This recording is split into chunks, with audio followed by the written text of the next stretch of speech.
అన్నారం సుందిల్లా ప్రాజెక్టులపై BJP MP Etela కీలక వ్యాఖ్యలు చేశారు.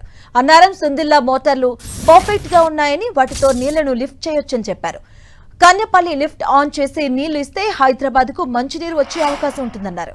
రానున్న రోజుల్లో ఎల్ నీనో వస్తుందని అధికారులు చెబుతూ ఉంటే రేవంత్ సర్కార్ మాత్రం నిర్లక్ష్యంగా వ్యవహరిస్తుందంటూ పేర్కొన్నారు.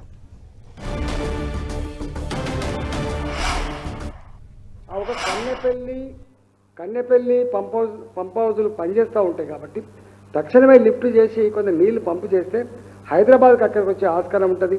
కొంత గొడ్డు గోదకు నీళ్ళు అక్కడికి వచ్చే ఆస్కారం అయితే తప్పకుండా ఉంటుంది. ఇవాళ వాళ్ళని చూస్తున్నా, నేను ఇరిగేషన్ మినిస్టర్ గారిని, తర్వాత టీఆర్ఎస్ వాళ్ళని చూస్తా ఉన్నా.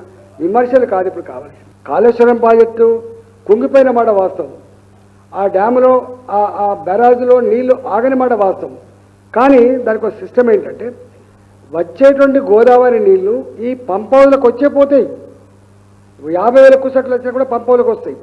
అక్కడ దాని పంపింగ్ కెపాసిటీ ఇప్పుడు ఇన్స్టాలేషన్ ప్రకారంగా 2 TMs లేదు కాబట్టి 2 TMs అంటే 25,000 క్యూసెక్ల నీళ్ళు వస్తే ఆ 2 పంప్ హౌస్లు పనిచేస్తాయి. కాబట్టి ఎందుకు ఆ పంపులు ఆపరేట్ చేసి నీళ్ళు ఇచ్చుకోవచ్చు కదా. ఆ ఒక కన్నె